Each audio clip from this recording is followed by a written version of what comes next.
All right. Good evening to our bright parents. It's another Friday evening and it's our show.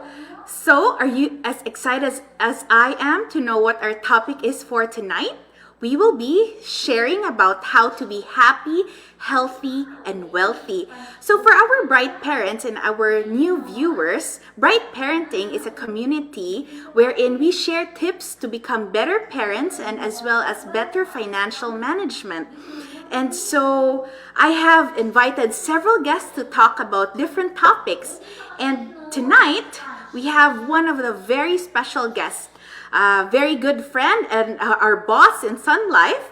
I will share to you this evening who he is. And so normally, or some of our friends ask that, sometimes can we really be happy, healthy, and wealthy at the same time? Kasi minsan daw, sabi nila, pwede naman happy, pero hindi tayo healthy, tsaka hindi wealthy. Or minsan daw, wealthy tayo, pero hindi tayo happy at tsaka healthy. But our speaker for tonight will share that we can have all three. Ano ba yung tips natin dyan, sir? So, I'd like to share to everyone tonight, okay, who our speaker is. There. So tonight, we will be talking about how to be happy, healthy, and wealthy. And our very special guest for tonight is no other than Mr. Deo G. Ortilla, Head of Distribution and Business Development, Sun Life Philippines.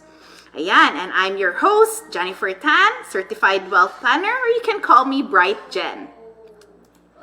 So our speaker for tonight handles the regional expansion operations for Sun Life, also group life, partnership and health. That's what he handles for as being the head of distribution and business development.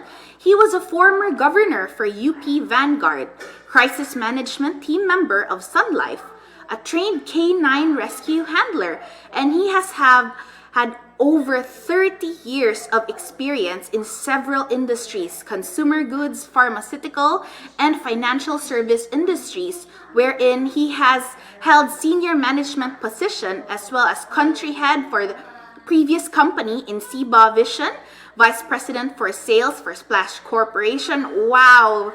So many business accolades, Sir Deo, as well as country head for Reckitt and Benckiser, National Sales Manager for M&M and Mars. But most of all, I really like being him, his personal background, which he is also a father, a bright parent, just like all of us.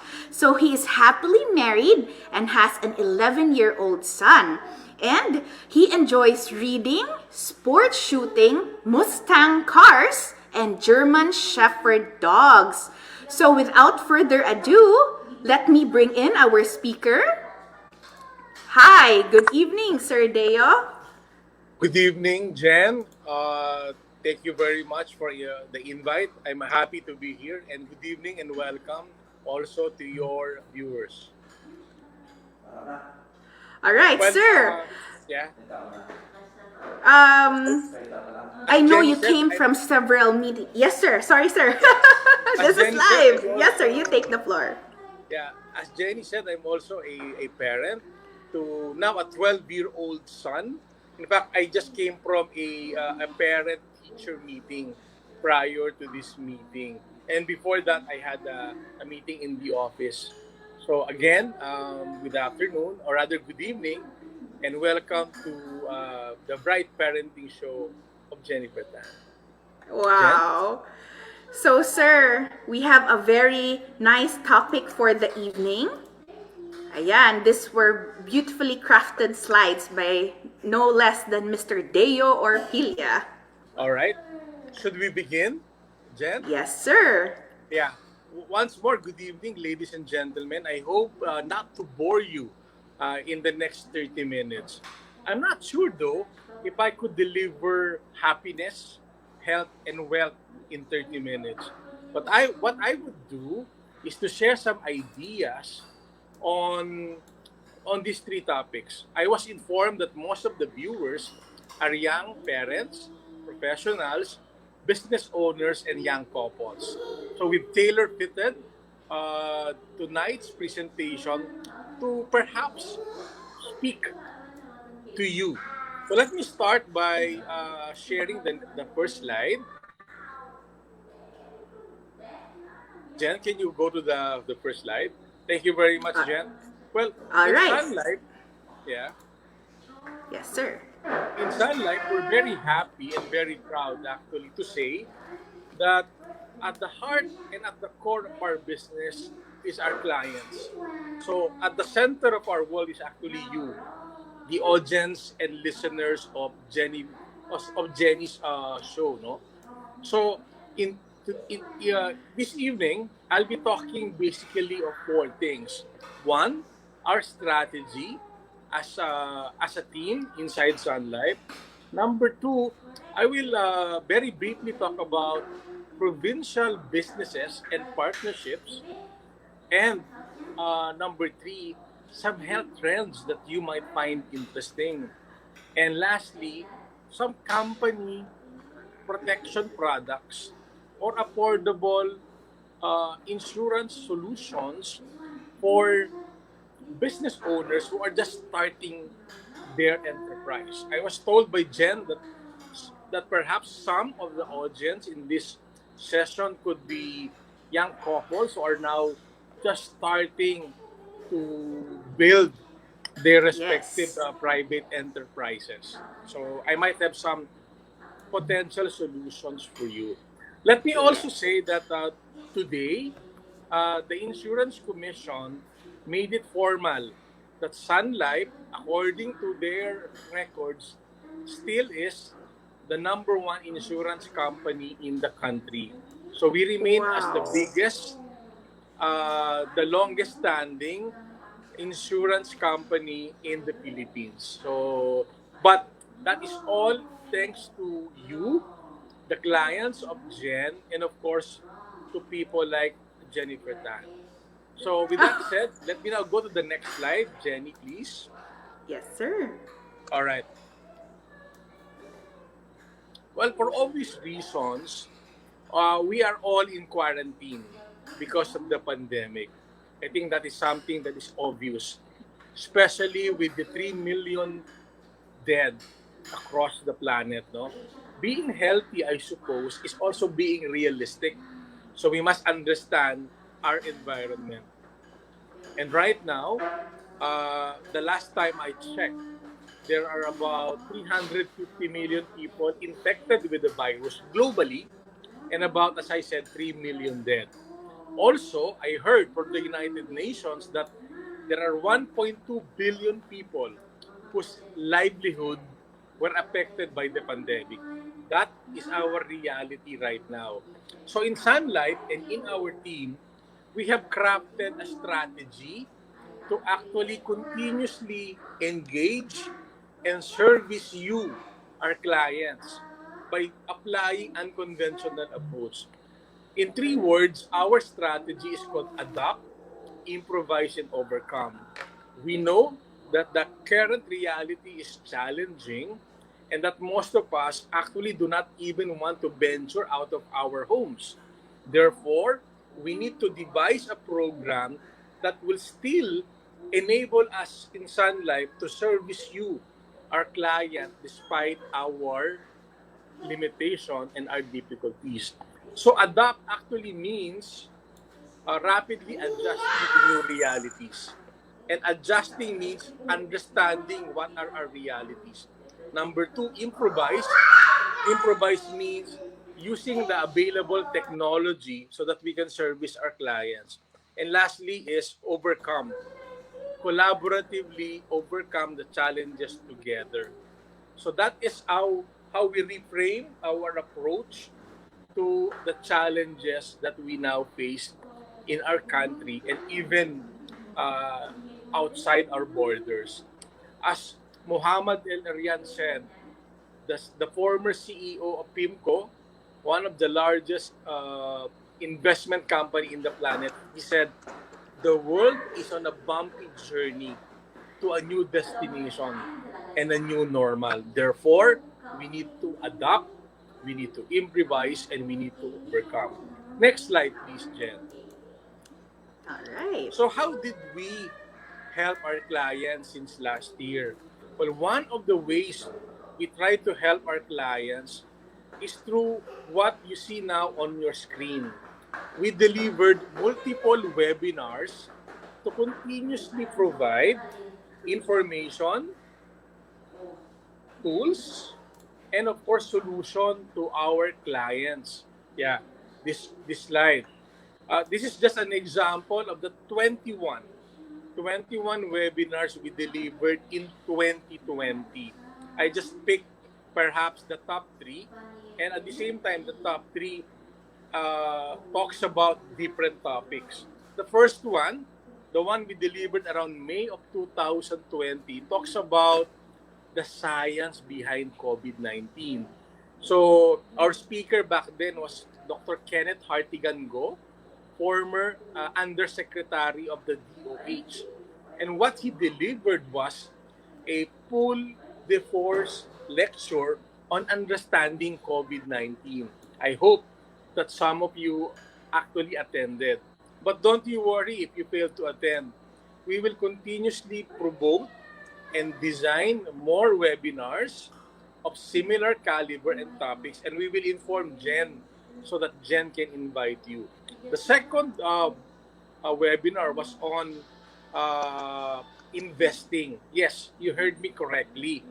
Even during pandemic, when the economy is declining, you can still think about investing. In fact, some learned individuals, including the best of them, would probably tell us that the best time to buy is when there is a crisis because everything is cheap.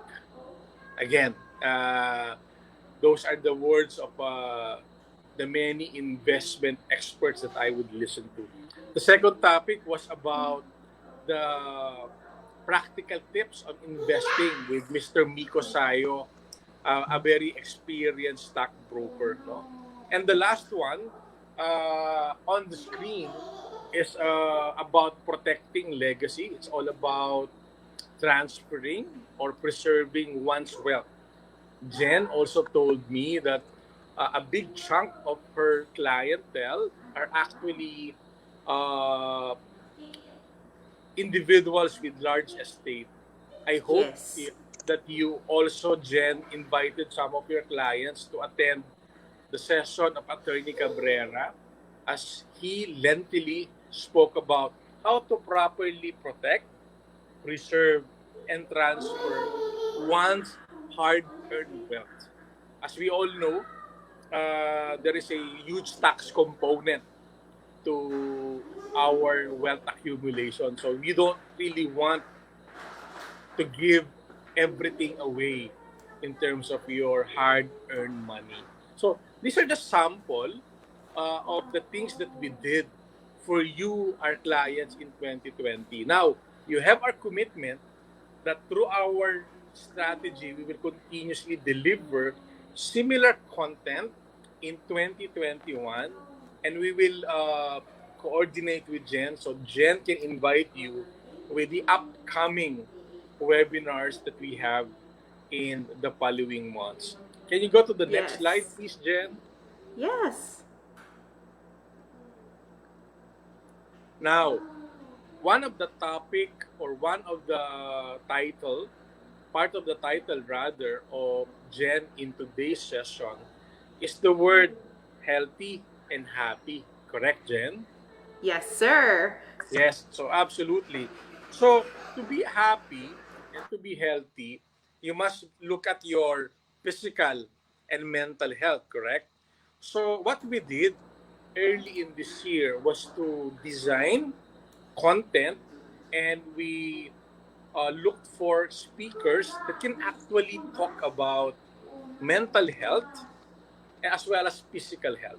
So for example, as early as January 29, we recognize that there is a need to address the growing concern on mental health. You cannot be happy if you're mentally unstable or mentally unsound.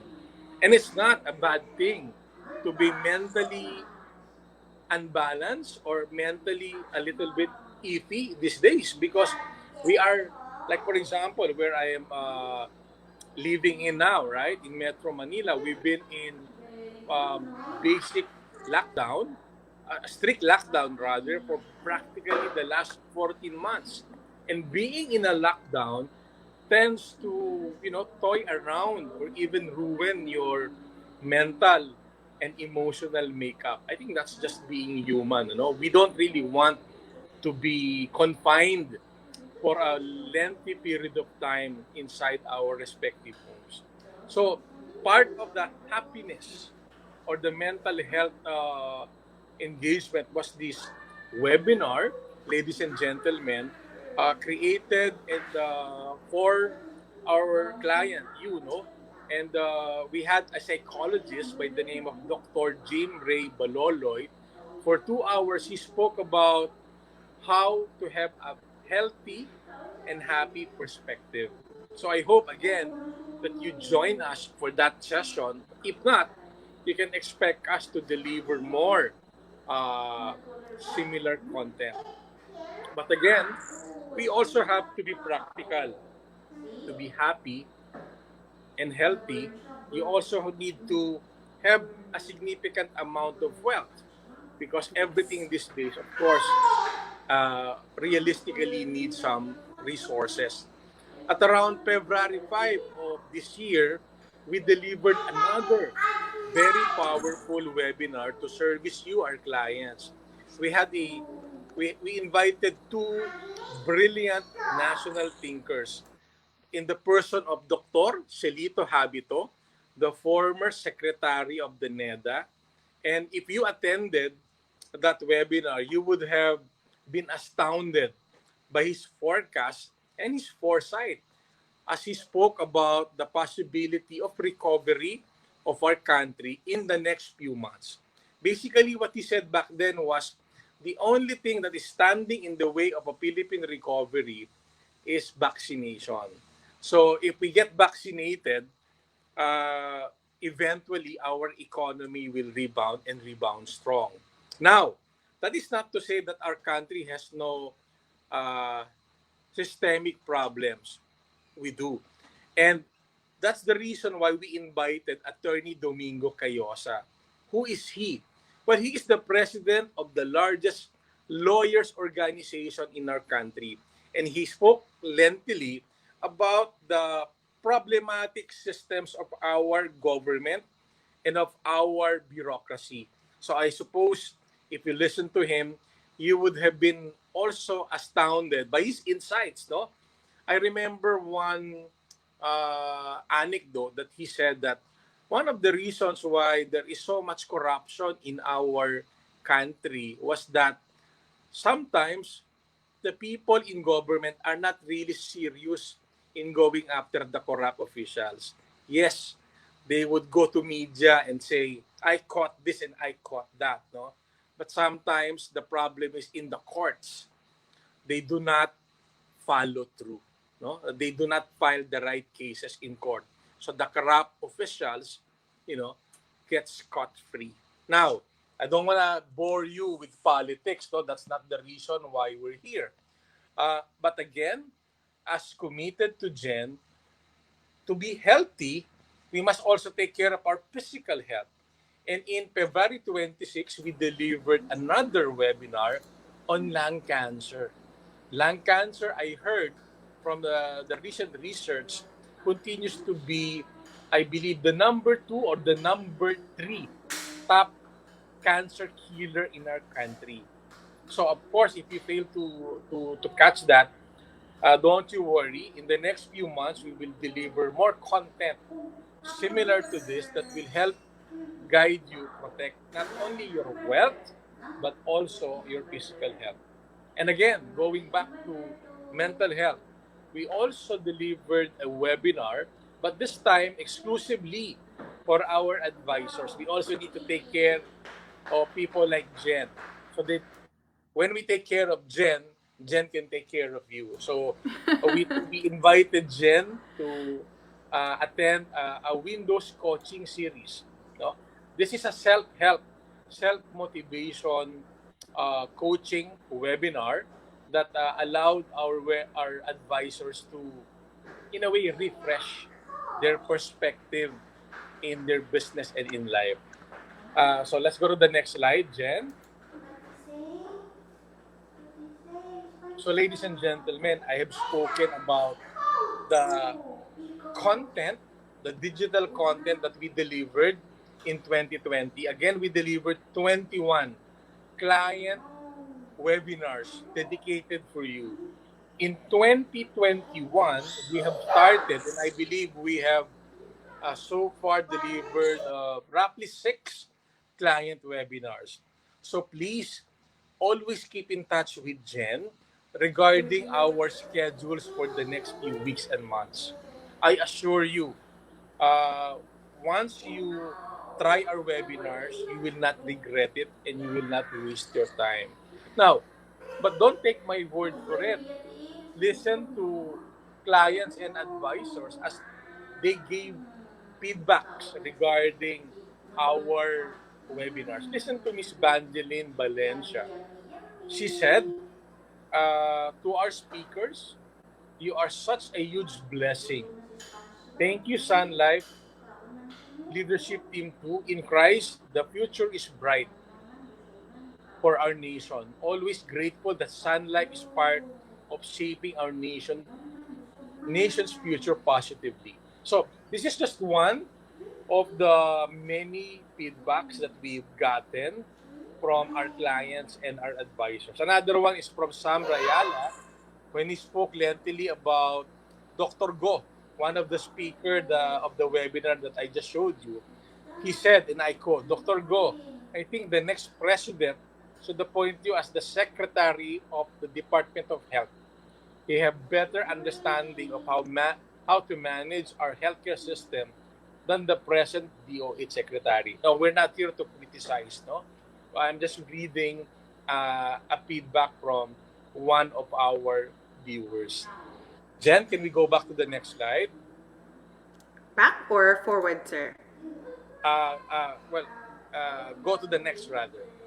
All right. Ladies and gentlemen, we're supposed to show you a video, but we have encountered some difficulty, so I do apologize for that. What I'd like to do to make up for that is this. My offer to you and to Jenny is after tonight, maybe the next speaker in this show is our head of health and accident section business, Miss Lirio Torres. So she can actually take you through the video that I cannot show you tonight. It actually talks about the concept, the health gap. The health gap, no? Gap pronounced, spelled as GAP, no?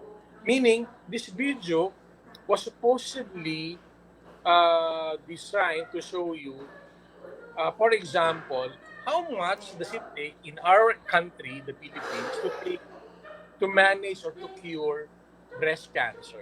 Just for an example, no? So in that video or in that study that we conducted 3 years ago, we found out that a typical cancer, breast cancer, in a good hospital of good standing will require roughly 5.3 million in financial resources to cure. Let me say that again.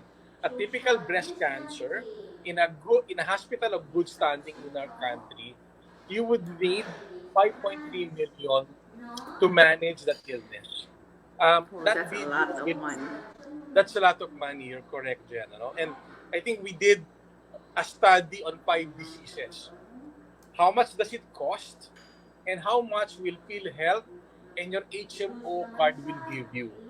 Roughly, ladies and gentlemen, from the 5.3 million of breast cancer, you can only rely on HMO to give you about 300,000 per year.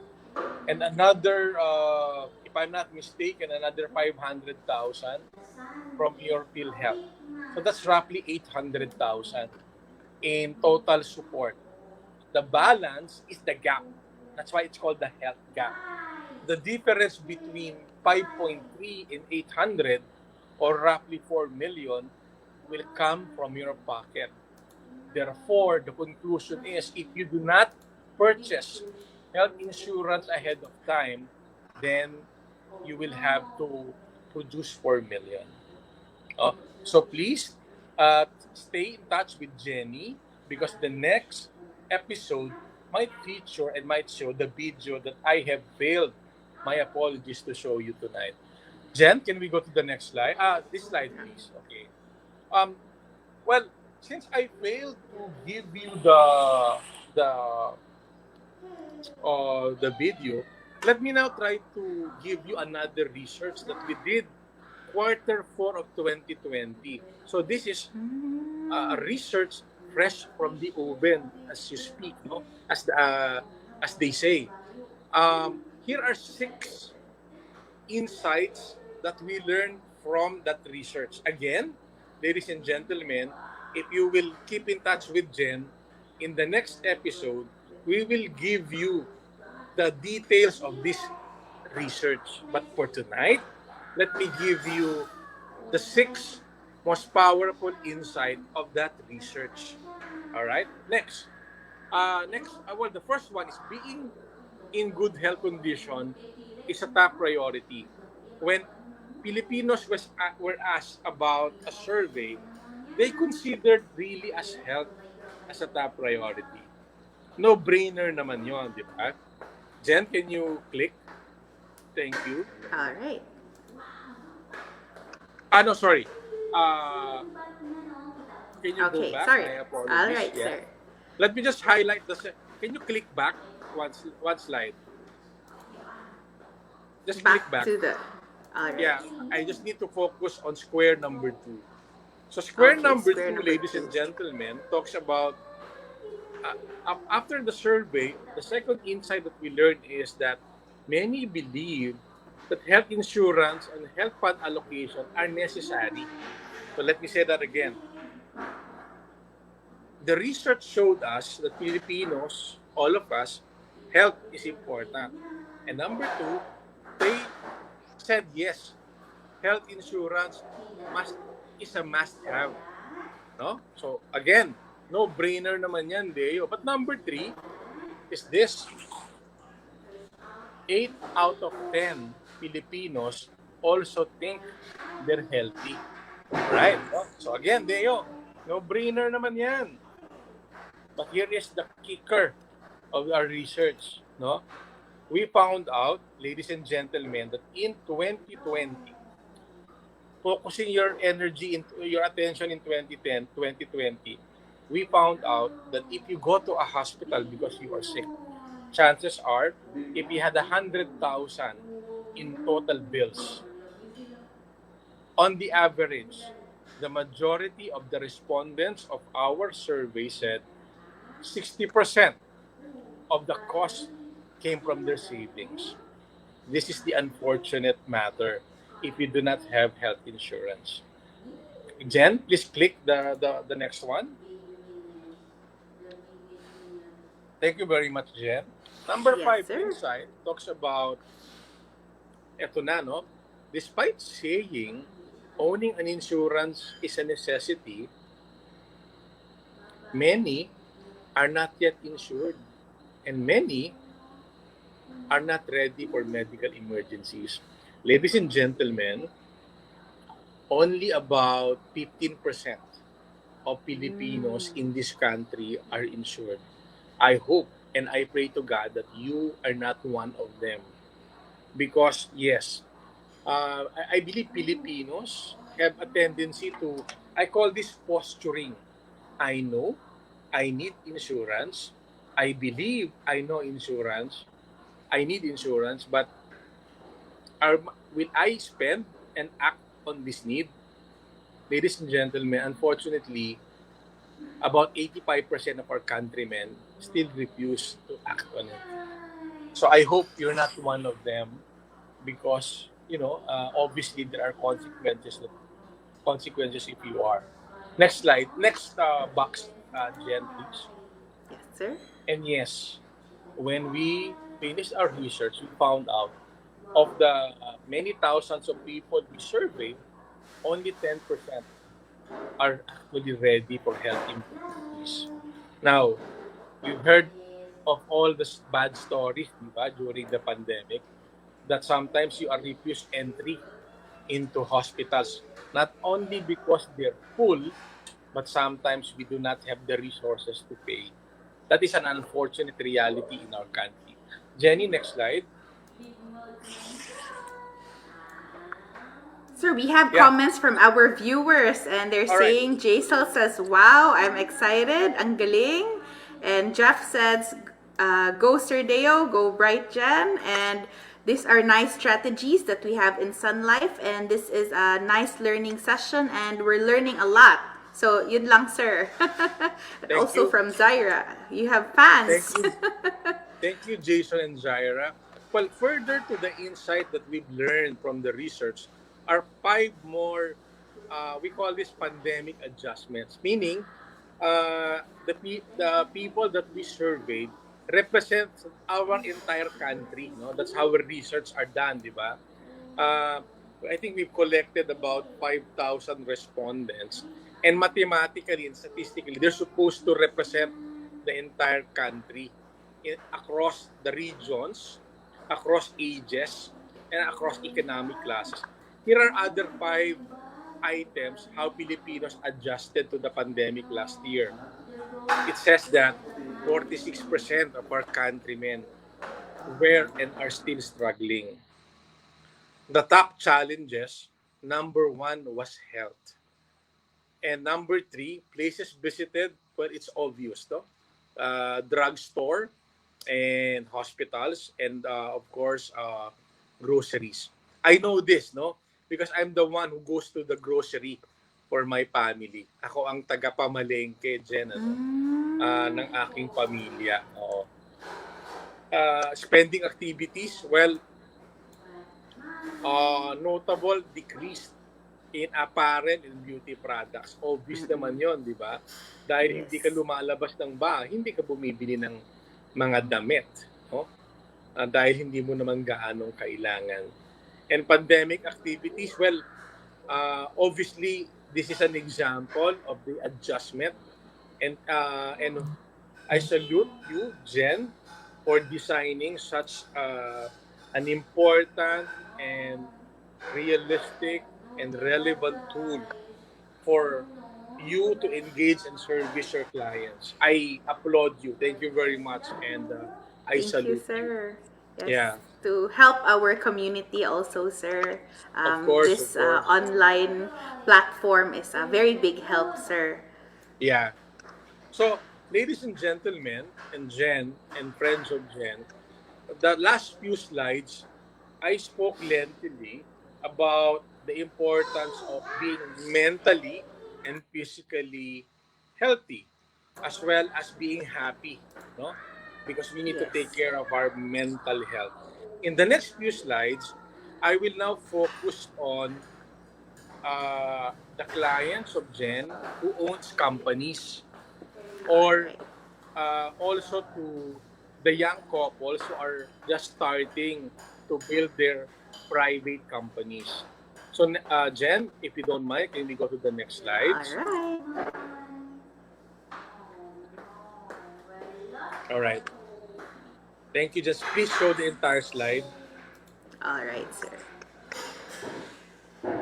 All right. Ladies and gentlemen, this slide is dedicated to the business owners in this room. It basically talks about the challenges of an average entrepreneur. And I do have a lot of friends who are wealthy Filipinos. Some of them are actually Chinese. And they would tell me that their biggest headache, aside from, of course, the financial, is managing people, right? Because of the following. Yes. Number one, healthcare. Once your employees get sick, productivity declines, no? Also, Yes. you have a problem in hiring and retaining talent, no? The minute that your accountant resign is a big blow to your business, no? And of course, as I said, managing cash flow and managing risk. Those are some of the problems of a business owner. So, how do we help uh, you in this regard, no? Um, well, maybe I should share more facts, no? Like the research we conducted, we also did the research some time back uh, on the financial worries of Filipinos, no? Um, Here are some of their financial worries. Number one, 90% death of a breadwinner or key person.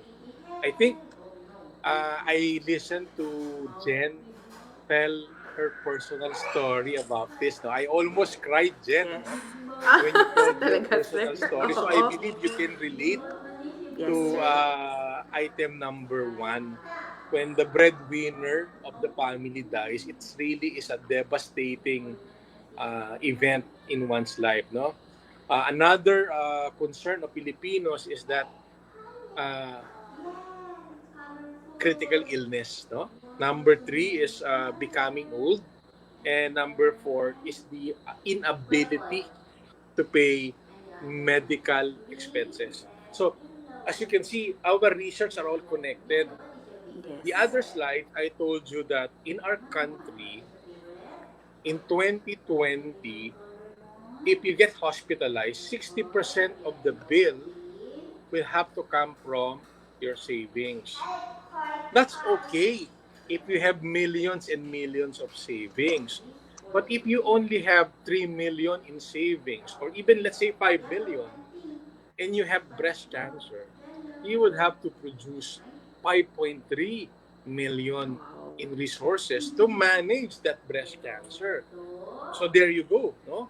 You can see the impact and the connection of our research that indeed Yes. you need health insurance or at least group insurance for your employees to manage your worries and your concerns, no? So let's go to the next slide. In our company, we have what we call Sun Business Solutions. And this talks about how we in Sun Life have designed a complete system on how to protect your employee, your business, as well as your business succession from the risk of the environment. We call this Sun Business Solution. Now, we don't have time for me to talk about lengthily about this thing. It will require a full-fledged another episode. So my deal with Jen and my deal with Wow. you, ladies and gentlemen, is maybe on the next or the third episode after me, you can now invite you may invite Jen, Miss Ging de Venecia, the head of our group Yes. life team. No? Earlier I said if you want to understand more about health and our research and our solution, in the next episode, invite Miss Lirio Torres. Miss Lirio Ang Torres to talk about health and our solutions. After that, you can invite Miss Ging de Venecia, who's actually an Ilongga from Bacolod, to talk Yes. about corporate insurance and how can we help you, the business owner, protect your business, your employees from the risk of the environment. So that's my deal for you, Thank Jen. you, Sir And Deo. yes, of course, and the audience watching right now. No? So if you're interested, again, stay tuned and keep in touch with Jen. Jen, can we move to the next slide? All right. The next slide, ladies and gentlemen, are actually some of the solutions that I spoke about. There is an affordable product called 5 Plus. 5 Plus is designed for the SMEs, the small, medium enterprises. These are companies whose employees ranges from 5 to 50. And there are a lot of them in our country. In fact, the backbone of our economy depends on businesses who are SMEs. Huwag po kayong mahiya.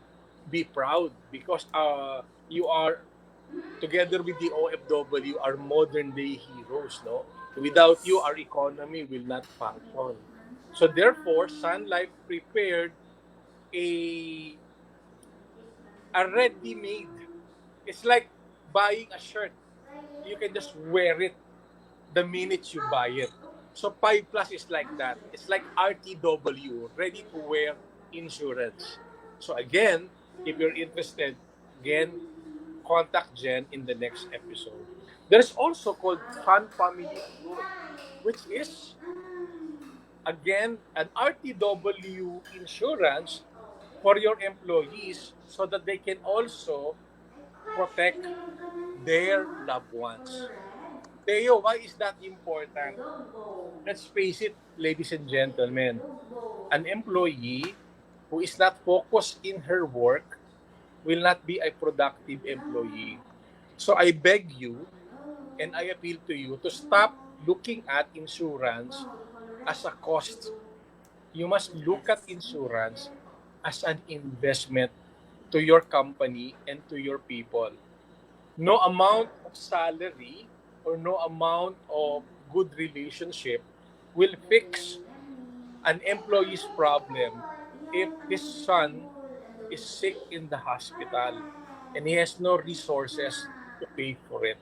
Eventually, that person will go to you for a loan or will have to resign to seek better employment and better pay. And you don't want that. Let's be realistic. It's time to look at insurance as an investment. So again, I don't mean to preach. I'm here to help. And to do that, let me go to the next slide. As I promised to Jen, I'm here to talk about happiness, wealth, and of course health. No? But we must be realistic. Some of the audience tonight are also young couples who probably are just starting their home-based businesses. Therefore, they don't really have much capital. So how can we help? Well, Sun Life partnered with other companies to actually provide uh, our brothers and sisters who really cannot afford to buy some of the more complex insurance products. Here is an example of an affordable insurance product, perhaps suited for your employees, your driver, or maybe your kasambahay. Sun Life partnered with a company called USSC. USSC are Western Union distributor. In fact, they're the largest Western Union distributor. They're money changers and remittance companies. They actually now sell, believe it or not, Sun Life products worth 25 pesos. 50 pesos. Which will give your kasambahay 25,000 in insurance benefits. Another variant is 100 pesos. And in case of death, it will give your kasambahay 50,000. Or 150 pesos, that in case of death, 75. Or in case of death, 200 peso, 100,000. Now, that amount might not seem big for you, but it's big for your kasambahay or your driver. I once delivered a check in the island of Bohol for 25,000 to a 4-year-old girl. And that check really helped her manage the transition when she lost her mom. Sad to say, we cannot cover everyone, but I urge you, if you have the chance, cover your kasambahay or your driver. Yes. Or if you are an owner of a small company, ask your employees to consider buying for themselves these kinds of products that are truly affordable. But again, it might save you a lot of headache in the future. Next slide, Jen, please. Another product that Sun Life offers is in partnership with Medicard. We bundled our accident products with the medical health check of Medicard. So, HMO na, accident insurance pa. So again, you could actually buy these products and give it as a gift to your friends, colleagues, even clients. No? And it will be an unconventional gift. No? It's a gift of love, as people would say. Next slide, please, Jen. This is the last two products. In case your employees needs to make a loan, ask them to inquire with QLO or CLO. This is a company that provides salary loans. No, to again, salary loans are not exactly the ideal solution, but it might mean life or death for some of your employees.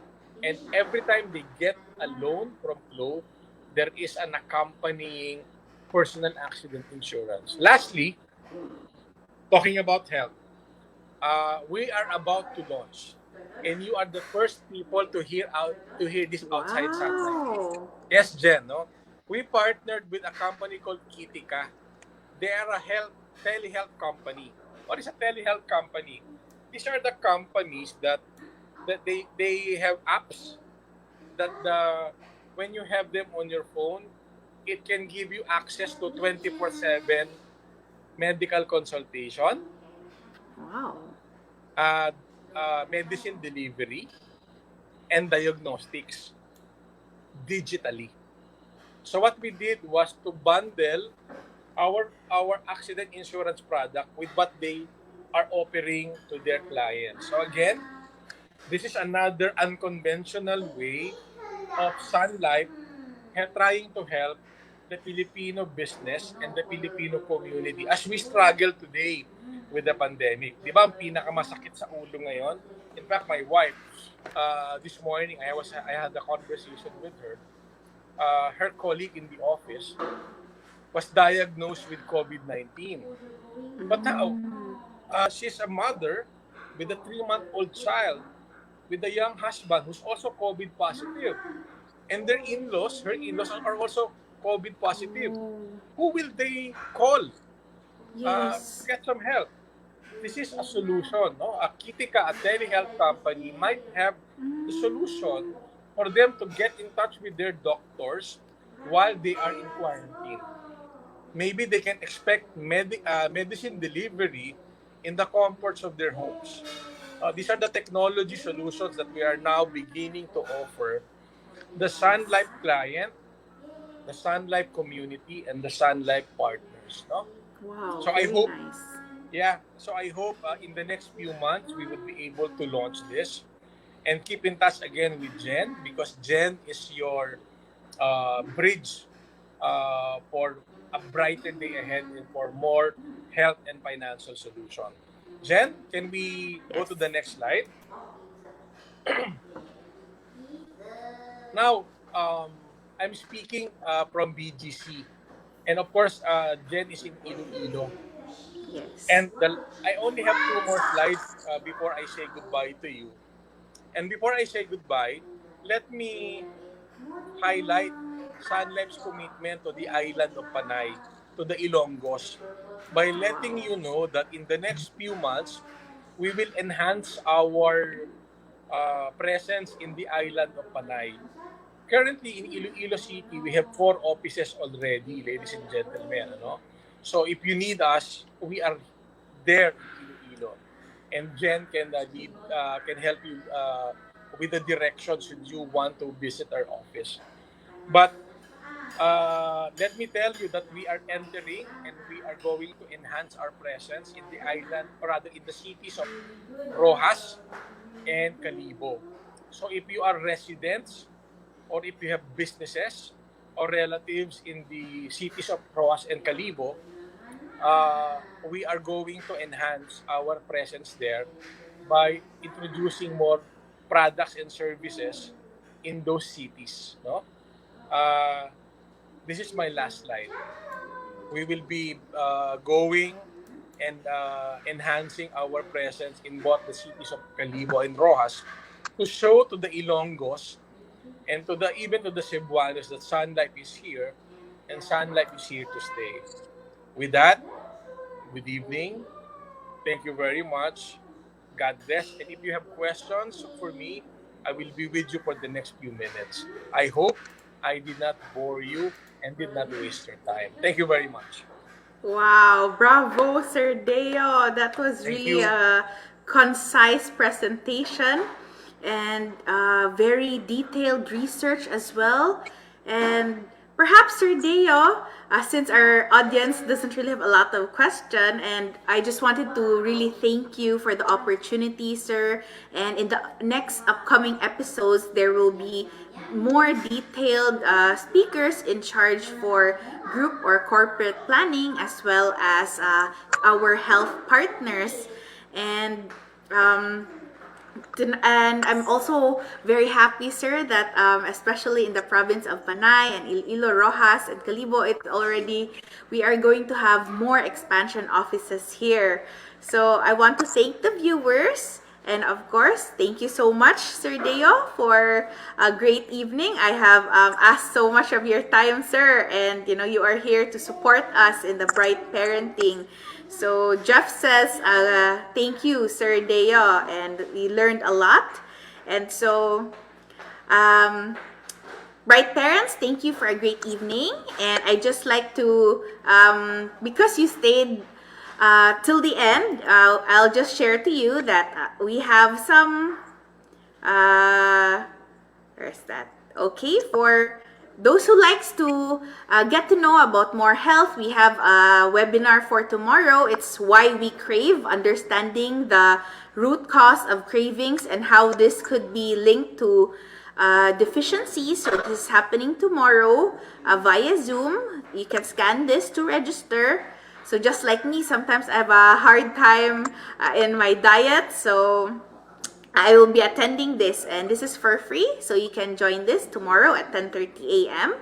And also, we have an invitation also from one of the bright parents who's active here in the community that for kids, this is calling Superhero Kids. So this is an open house to parents, those who have toddlers or kids who are in grade school who would like to attend a virtual open house, and they will have virtual games and activities. So this is happening on Sunday. This is courtesy of Huaxiang College Iloilo. So it's happening from 9 to 11 a.m. on Sunday, and you can look for their page in Facebook as well. So that's a gift to our parents, no? Let your kids enjoy the weekend. All right. So that ends our episode. Thank you so much, Rodeo. Good evening and good night to our bright parents. Bye-bye. Good night, and thank you very much.